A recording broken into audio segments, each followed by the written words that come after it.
नमस्कार दोस्तों, DD red के एक और एक्शन वीडियो में आप सभी का स्वागत है। मैं हूं आलोक। तो भाई जो वीडियो लेकर आया हूं उसका टाइटल है Bilawal's threat to India over G20 meeting goes viral. तो जैसा कि आप सबको पता है कि बिलावल भुट्टो साहब ने, जो पाकिस्तान के विदेश मंत्री हैं, उन्होंने भारत में आकर एक तरह से धमकी दी कि आप G20 की मीटिंग जम्मू कश्मीर में तो करा रहे हो, लेकिन इसका जवाब, ऐसा मुंहतोड़ जवाब दिया जाएगा पाकिस्तान की तरफ से, आप देखेंगे। अब इस पर क्या हुआ कि इंडिया को पता था, इंडिया ने तो जानबूझकर बुलाया कि कुछ ना कुछ बोलेंगे, और ये बयान आ गया। अब इंडिया ने इसको पोर्ट्रे करना शुरू कर दिया कि भैया देखिए ये तो धमकी दे रहे हैं हमें, और इसको जोड़ दिया कि धमकी दे रहे हैं कि हम कुछ ना कुछ करेंगे। और जाहिर सी बात है कि प्रॉक्सी वॉर इन्होंने छेड़ रखी है जम्मू कश्मीर में, तो ये धमकी दे रहे हैं कि आतंकवादी हमले और ये वो। अब इस पर पाकिस्तानी विदेश मंत्रालय को सफाई देनी पड़ गई। वो समझ गए कि यार हम तो इंडिया के जाल में फंस गए।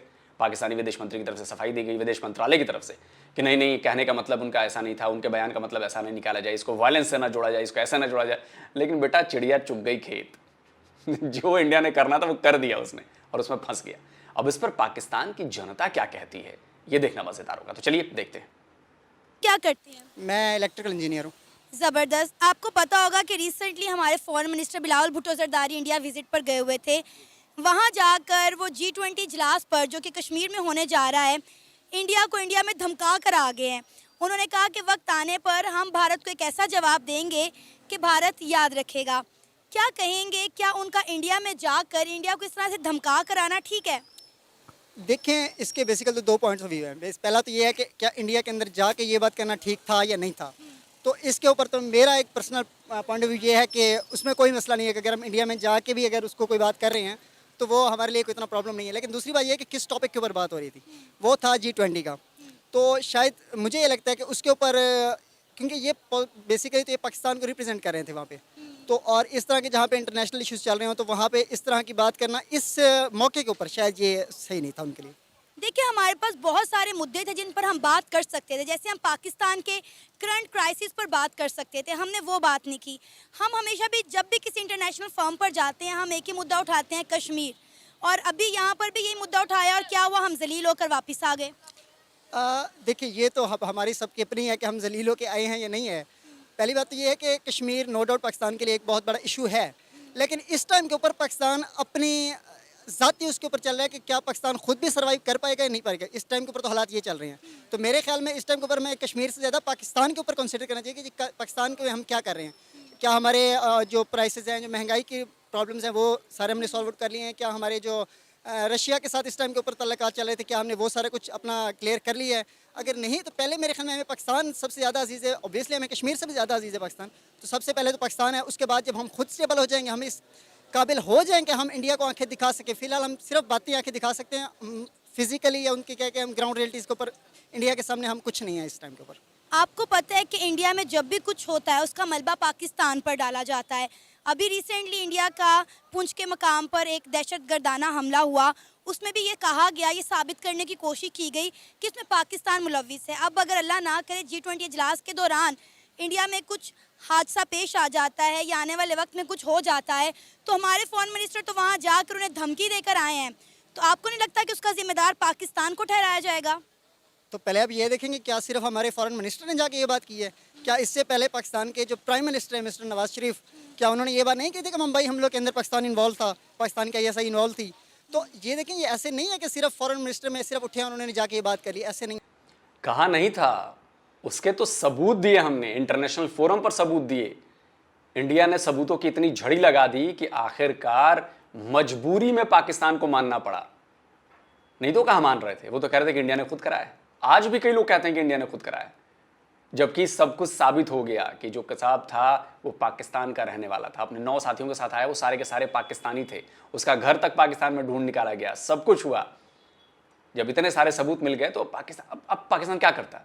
मजबूरी में पाकिस्तान को मानना पड़ा कि जी हाँ वो हमारे लोग थे। आप समझिए।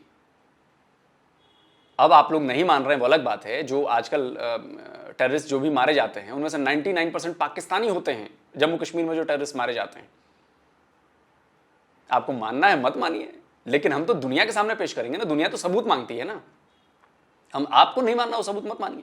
जब दुनिया में जाते हैं, सबूत पेश करते हैं, तो दुनिया को पता है ना कि सबूत ये असली है।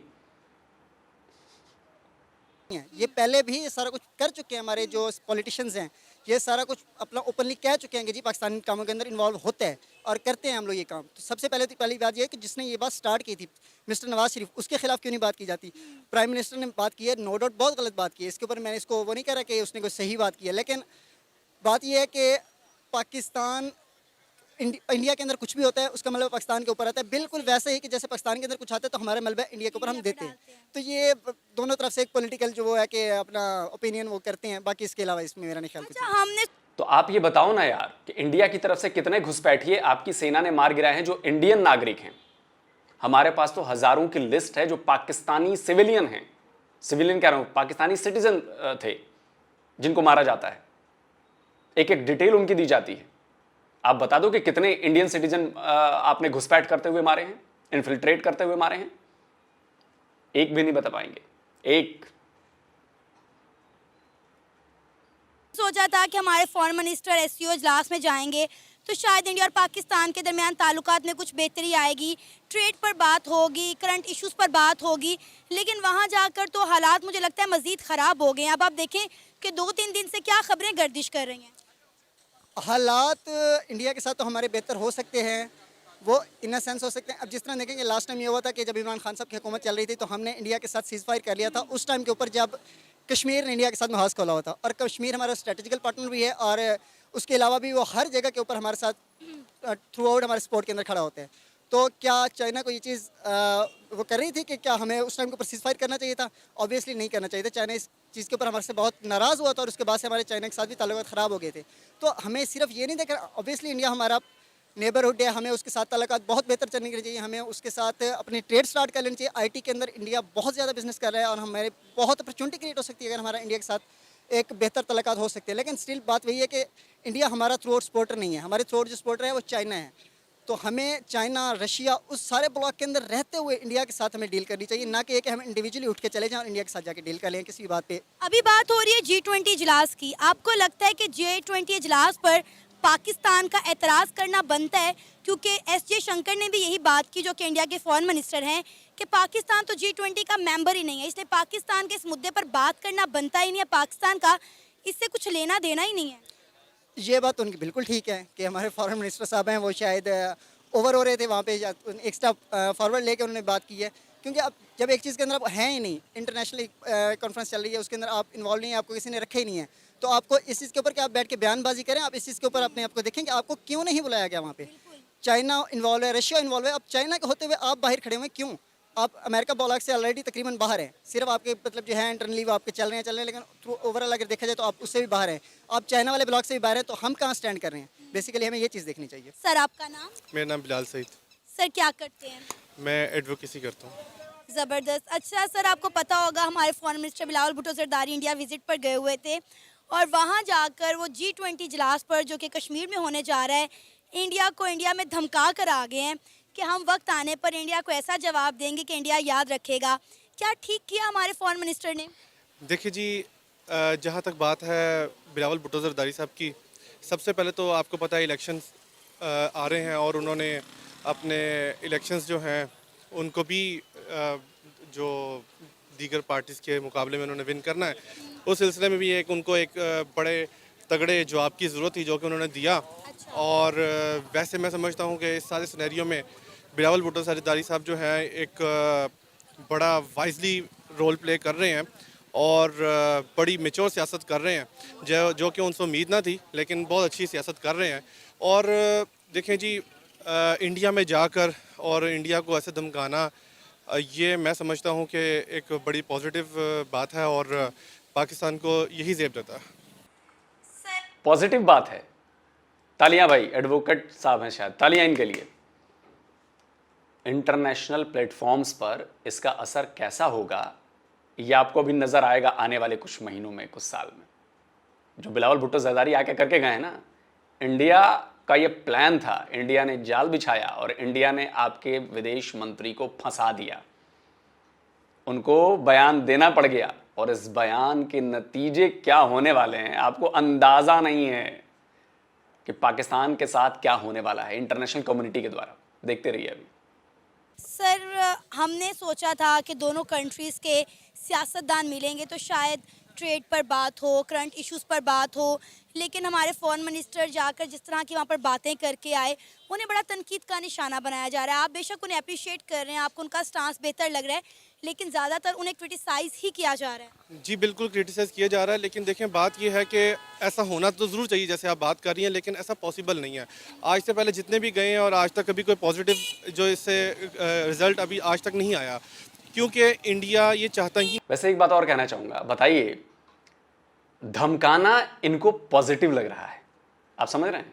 किसी को धमकी देना, किसी को थ्रेट करना, देखिए पाकिस्तानी माइंडसेट को देखिए आप जरा, ये पाकिस्तानी माइंडसेट आप समझ रहे हैं? धमकाना इनके लिए पॉजिटिव बात लग रही है, वो भी मतलब फॉरेन मिनिस्टर लेवल के ऊपर, उस मंच के ऊपर जहां पे आप अपने देश को रिप्रेजेंट कर रहे हैं, वहां पर आप धमकी देकर आ रहे हैं। अभी तक इनको बात समझ में नहीं आई कि आपके मिनिस्टर ने, फॉरेन मिनिस्टर ने क्या किया है, क्या गलत काम करके आए हैं, वो जरा भी आइडिया नहीं लग रहा आपको। नहीं है कि किसी तरीके से वो पाकिस्तान के साथ ऑन टेबल बैठे और हमारी कोई ट्रेड या किसी दूसरे मामले में बात हो, और ये इस दौर में तो बिल्कुल भी नज़र नहीं आता कि इसमें कोई हल निकलेगा। तो लिहाजा जो वक्त की डिमांड थी वो यही थी कि उनको मुंह तोड़ जवाब दिया जाए। हमारी बहैसियत कौम और बहैसियत हमारी जो फ़ौज है वो हर टाइम तैयार है इस मामले में कि वो हम इंडिया को मुंह तोड़ जवाब दें, और मैं समझता हूँ बिलावल भुट्टो ज़रदारी साहब ने जो इसको जवाब दिया है उनको ऐसे ही देना चाहिए था, और हम उनके साथ हैं।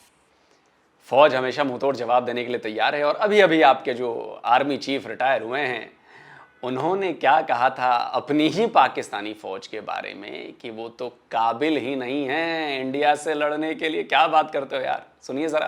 तो उसके बाद फॉरेन ऑफिस जो है उसमें बाजवा साहब आ गए अपना पूरा लॉ लश्कर लेके, उनको लेक्चर दिया कि ये वही लेक्चर था जो उन्होंने एक दफा आपके और मेरे सामने भी दिया था। याद है ना क्या लेक्चर था? टैंक चलने के काबिल नहीं है, तो आप कह रहे हैं की कि मूवमेंट के लिए मेरे पास डीजल नहीं है। बेशक। ठीक है जी, इस तरह की बातें की थी ना। नॉर्मली ऐसा आर्मी चीफ के कोर्ट मार्शल होना चाहिए, और मुझे अब कहना पड़ेगा, मैं अंदर कमरे में कहती रही हूँ बट मुझे कहना पड़ेगा कि इस तरह नहीं होता। 20-25 सहाफियों को सामने बिठा के बेशक। आप उनको कह रहे हैं कि पाकिस्तान आर्मी लड़ने के काबिल इसका मतलब आप दुनिया को बता रहे हैं 25 सहाफी, फिर 25 सहाफियों के पास तो बात नहीं रहती। जहां पे वो कोर कमांडर्स कॉन्फ्रेंस होती है वहां बैठ के आर्मी चीफ हमें एक कहानी सुना रहा है कि जी फौज इंडिया से लड़ने के काबिल नहीं, लिहाजा हम सुलह कर लें। हमने कहा था आपने अजित डोभाल के साथ इनको क्यों भेजा था जंग। अब इसके बाद भी अगर आपको लगता है कि तो जाके पढ़िए अपनी वो डॉक्ट्रीन, जो शायद वो कोई नया वो किया था उन्होंने, जिसमें 100 साल इंडिया से वॉर नहीं लड़ने की बात की गई थी। बाजवा साहब ने किया था। टैंकों में तेल भराने के पैसे नहीं है और मुंह तोड़ जवाब देंगे। सीज फायर भी आपने इसीलिए किया एलओसी पर, क्योंकि गोले मारने के लिए ना पैसे नहीं है। पैसा बॉस, पैसा। शाना सर- बशाना खड़े हैं हम, उनके भी शाना बशाना खड़े हैं, अपनी फौज के भी शाना बशाना खड़े हैं। सर G20 इजलास की इधर बात हो रही है, जिसकी वजह से दोनों के दरमियान जो है वो माहौल काफ़ी गर्म हो गया।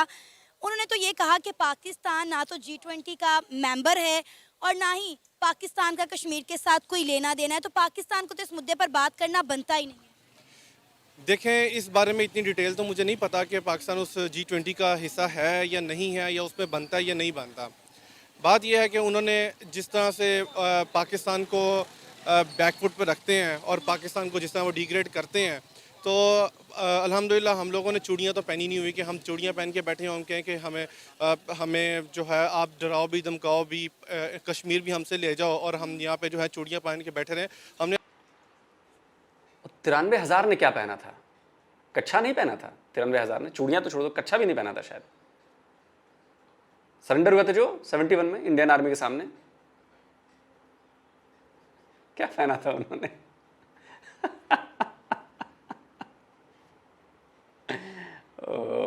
बड़े नादान हो भाई साहब आप, बड़े नादान हो। आपको पता नहीं है दुनिया में क्या चल रहा है।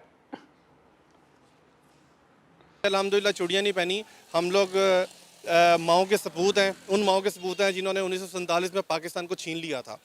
ठीक है, तो हम अल्हम्दुलिल्लाह आज भी हम इस पोजीशन में आएंगे, इंशाल्लाह जल्द आएंगे। हम कश्मीर को भी इनके मुंह से निकाल के बाहर लेकर आएंगे और कश्मीर को भी पाकिस्तान का हिस्सा बनाएंगे। तो सर 75 आधा मुल्क गंवा बैठे 71 में, तब माओ का दूध नहीं पिया था। 71 में आधा मुल्क चला गया आपका। तब बिना दूध पिए लड़ने आ गए थे क्या?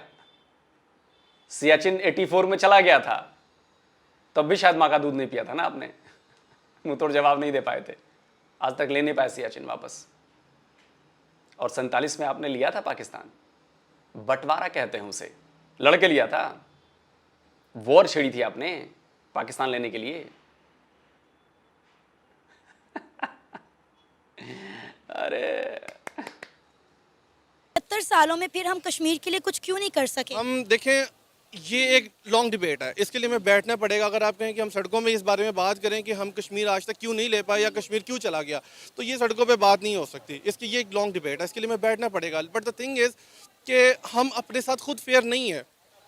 हमारे जो पॉलिटिशियंस हैं, हमारे जो इदारों के जो लोग हैं, हम बेसिकली अपने साथ ही फेयर नहीं है। जिस दिन हम अपने साथ फेयर हो गए, जिस दिन हमने ये ठान ली कि हमने कश्मीर लेना, हम कश्मीर के, हम फ़लस्तीन भी ले आएंगे, हम फ़लस्तीन भी ले आएंगे। लेकिन बात ये है कि हमें इस चीज़ को जानने की ज़रूरत है कि यार हमें जागने की ज़रूरत है और हमें एक अच्छी क़यादत की ज़रूरत है जो कि आजकल के दौर से हटकर। सुन लो भाई फ़लस्तीन वालों, सुन लो। इजराइल वाले तो सुनते ही हैं, फ़लस्तीन वाले सुन लो, कह रहे कि हम फ़लस्तीन भी ले आएंगे। लो भाई, तुम पर भी कब्जा करना चाहते हैं। तो हो जिसके कौल और फेल में तजाद ना हो, जो इय्या का नाबुदु इय्या का नस्तईन का नारा तो लगाए और वहाँ जाकर जो है आपके सामने जो ऊन पटांग हरकतें करता है वो ना करे, जो वाकई इय्या का नाबुदु इय्या का नस्तईन का नारा लगाए और जाके कुफार की आंखों में आंखें डालकर देखे। सर मेरी बात सुने, इंडिया में आज तक, कुर्बानी के लिए तैयार मेरी बात सुने, इंडिया में आज तक जब भी कुछ हुआ, इंडिया ने उसका मलबा पाकिस्तान पर डाला। पाकिस्तान में कुछ होता है, हम उसका मलबा इंडिया पर डालते हैं। अब हमारे फॉरेन मिनिस्टर इंडिया में जाकर इंडिया को धमकी लगा कर आए हैं। अगर कल को इंडिया में कोई हादसा पेश आता है, वो तो साफ साफ कहेंगे कि ये पाकिस्तान का किया धर है। उन्होंने पहले कभी कौन सी कसर छोड़ी है?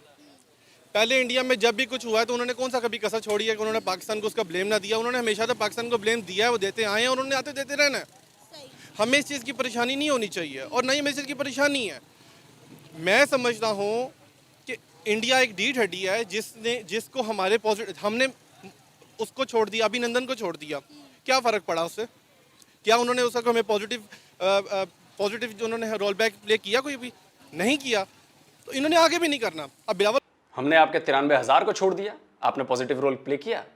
हमने आप अभिनंदन, आप एक पायलट की बात करते हो, हमने आपके तो पाकिस्तान के former air force chief Parvez Mehdi Qureshi, जाके गूगल कर लीजिएगा, उनको 1.5 साल तक मेहमान बनाकर रखा, उनको भी छोड़ दिया। तब याद नहीं आता है 65 की वॉर में आपके कितने बंदे हमारे पास बंदी हुए, हमने उनको छोड़ा। करगिल वॉर में आपके कितने बंदे हमने पकड़े, उनका इलाज करवाया, हमने इलाज कराकर हमने उनका छोड़ा। नहीं भरोसा है? सुनिए। मैं जख्म हो गया सर, उसी के बाद इंडियन फौज वापस चला गया, पोस्ट पर कब्जा नहीं किया। 3 दिन तक मैं वहाँ पर पड़ा रहा सर। 3 दिन तक मैं रिपोर्ट देते हुए गया, अभी आकर ले जाएंगे, दूसरा दिन तीसरा दिन से नहीं ले गया सर। दूसरा दिन फिर एक इंडियन फौजी आ गया सर, करीब आ गया तो मैंने उसको बताया भाई मैं ज़ख्म है, मुझे नहीं मारना है सर। नहीं ले गया, अच्छा नहीं होने की वजह से नहीं ले गया, नहीं तो 3 दिन में ले जाना चाहिए ज़ख्मी को। अब इसके बाद भी अब ये तो क्या है, अभिनंदन को छोड़ दिया हमने, तो अब हमारा तो कर्जा तुम्हारे ऊपर इतना है भाई कि तुम उतार ही ना पाओगे। भुट्टो जरदारी वहाँ गया, इन्होंने कहा जी हमने तो आपको बुलाया नहीं है, आप अनइनवाइटेड आ गए हैं। अब वो वहाँ गया, वहाँ जाकर उस जलील होकर आता, फिर भी हमने इतराज़ करना था। तो अच्छा नहीं आंखों में आंखें डाल के उसने बताया कि मैं शहीद का पोता हूँ, नवासा हूँ, शहीद का बेटा हूँ। उसने बताया कि हम हमारी धरती शहीदों की है, हम शहीद होने के लिए हर टाइम तैयार हैं। आओ आओ, मैदान सजा है, ये मैदान है, आओ हम लड़ने के लिए तैयार हैं, हमारे बच्चे लड़ने के लिए तैयार हैं, हम शहादत के लिए तैयार हैं। आप शहादत के लिए तैयार हैं, आप शहीद होने के लिए तैयार हैं, और हम शहीद करने के लिए तैयार हैं। हमारी इंडियन आर्मी बैठी है, 72 हूरों के पास पहुंचाएंगे जल्दी, जिसको जिसको जाना है 72 हूर्स के पास। होता है ना कि शहीद होने के बाद आप 72 हूरें मिलेंगी, फौरन आइए, तैयार बैठिए हमारे आदमी, आप शहीद होते रहिए, हम आपको 72 हूर के पास पहुंचाते रहेंगे। तुम कश्मीर की बात करते हो, फलस्तीन भी खींचेंगे। वक्त का इंतजार करो, इंशाल्लाह वक्त आएगा कि हम कश्मीर के साथ फलस्तीन भी लेकर आएंगे। सर आपका नाम? हैदर। हैदर, आपको पता है हमारे foreign minister Bilawal Bhutto Zardari India visit पर गए थे और वहाँ जाकर वो इंडिया में कश्मीर में होने वाले G20 इजलास पर धमका कर आगे हैं कि वक्त आने पर पाकिस्तान इंडिया को ऐसा जवाब देगा कि इंडिया याद रखेगा। क्या कहेंगे, क्या ठीक किया हमारे फॉरेन मिनिस्टर ने? ये सिर्फ बयानात की हद तक ही है, हकीकत से इसको कोई ताल्लुक नहीं है। इंडिया जो है आपको पता है वो दिन ब दिन ऊपर जा रहा है, उनकी माइशत भी ऊपर जा रही है, वो अपनी बात मनवा लेते हैं। उनके साथ बहुत सारी कंट्रीज स्टैंड कर रही हैं क्योंकि उसकी मार्केट बहुत बड़ी है। तो आपकी वैल्यू कोई नहीं है, आपकी अपने मुल्क के अंदर वैल्यू नहीं है। जिसकी इज्जत होती है ना अपने घर में, वो जाकर बाहर जाकर बात करता है, उसकी बात को माना जाता है। उनको पता है ये बगारी आए हैं, जो जितना मर्जी बोल लें, लेकिन जवाब दिया अच्छी बात है, जवाब देना चाहिए, लेकिन हर जगह पे देना चाहिए, सिर्फ बयान की हद तक नहीं होना चाहिए। अपने मुल्क को ऊपर लेके जाएं, उनका साथ मईशत का मुकाबला करें, ये जवाब होगा। उनके मुकाबले में आए ना, इस चीज़ से हम पीछे हैं, बस बयान आते हैं। लोगों को पता है ना आगे इनके साथ क्या होने जा रहा है, इलेक्शन आ रहे हैं, ये सिर्फ चूरन बेचने गया है। देखें जी, मैं वहाँ जाके बोल के आया हूँ, तो देखें हम कितने मुहब्बत वतन है। तो ये सिर्फ बयानात की हद तक है, इसका हकीकत से कोई ताल्लुक नहीं है। लेकिन उनके इंडिया विजिट को बड़ा तनकीद का निशाना बनाया जा रहा है कि वो पूरी दुनिया में पाकिस्तान को जलील करवा के वापस आ गए। देखो खान साहब का कल बयान भी आया था, उन्होंने जो फॉरेन मिनिस्टर उसको कहा कि आपके अंदर तहजीब ही नहीं है। एक मेहमान आया है तो इस तरह आपने उसको मतलब जलील किया है, तो आपने अपना चेहरा दिखाया। तकब्बुर है ना, मार्केट बड़ी है, ग्रो कर रही है, तो इसलिए तकब्बुर आ गया, और तकब्बुर की वजह से ये सारी चीज़ें हो रही हैं। देखिए, जो प्रोटोकॉल देना चाहिए था विदेश मंत्री को, वो प्रोटोकॉल दिया गया है, और सिर्फ बिलावल भुट्टो जरदारी को ही नहीं दिया गया, सेम ट्रीटमेंट वहां पर आए सभी लोगों को दी गई, सेम प्रोटोकॉल का पालन किया गया। अब इस पे आप बोलते रहिए, क्योंकि आपकी आपस की पॉलिटिकल लड़ाई चल रही है, तो आप उसको नीचा दिखाइए, वो आपको नीचा दिखाएगा। इसमें इंडिया को मत घसीटिए।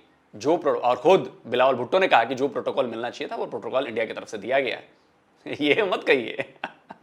और इंशाल्लाह खान साहब की हुकूमत आएगी, मस्बत जवाब मिलेगा इंशाल्लाह इनको।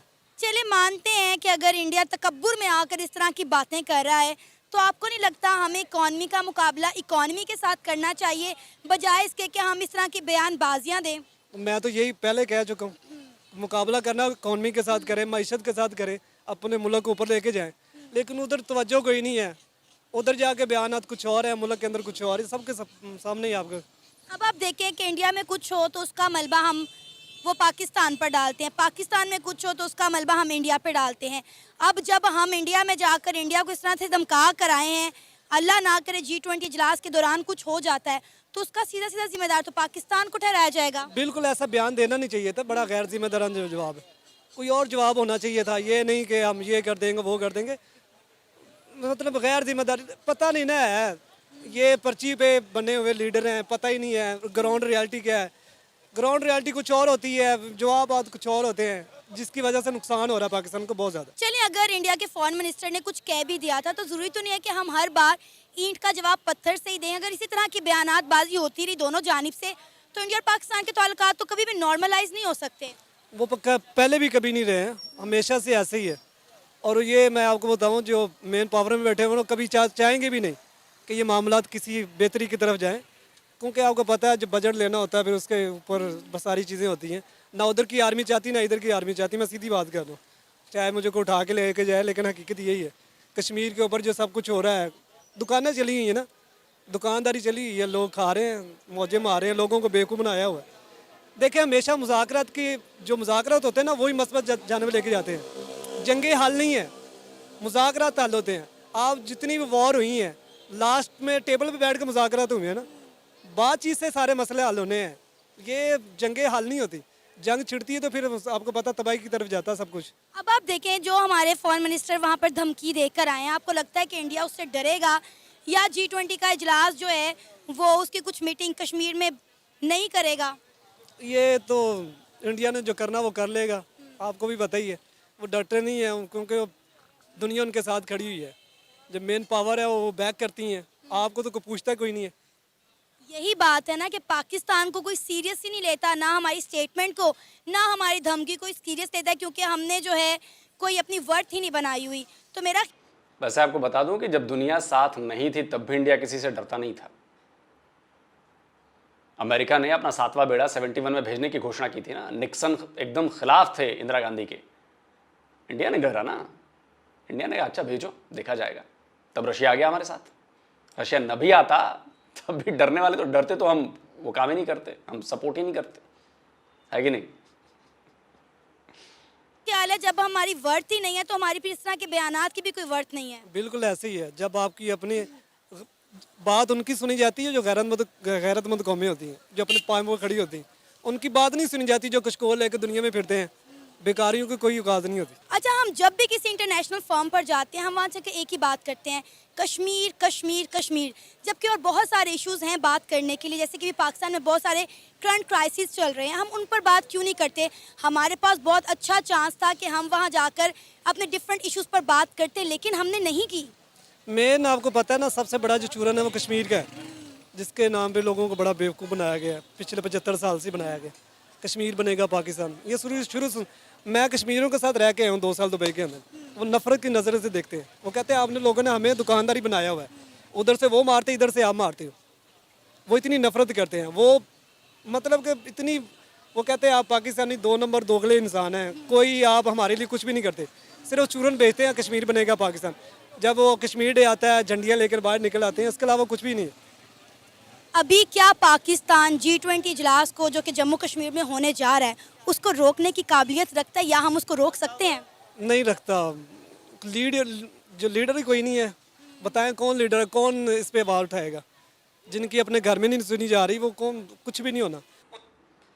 चलिए दोस्तों, वीडियो ख़त्म हो गया और यहीं रोक देते हैं, और करीब करीब पूरी बातें हो गई हैं। देखिए, ये तो कोई रोक नहीं पाएगा, और ये हमारे विदेश मंत्री एस जयशंकर साहब ने क्लियर कह दिया कि उठिए सुबह और कॉफ़ी का स्मेल लीजिए। 370 और सब इतिहास की बातें हो गई, सब हिस्ट्री हो गई। जो होना है और जो होगा वो इंडिया करके रहेगा। जम्मू कश्मीर इंडिया का पार्ट है, और अपने पार्ट में कोई मीटिंग कराना कोई माई का लाल नहीं है दुनिया में कि रोक देगा उसको, चाहे कितना भी प्रेशर आ जाए। और अब ये साइकी भी तो समझिए, अब तो आप कुछ भी कर लेंगे तो नहीं रुकेगा, कुछ भी। इंडिया पीछे नहीं हट सकता इससे। भले चाइना बायकॉट कर दे कि वो मीटिंग में नहीं आएगा, मत आए, तब भी मीटिंग होगी वहां पे।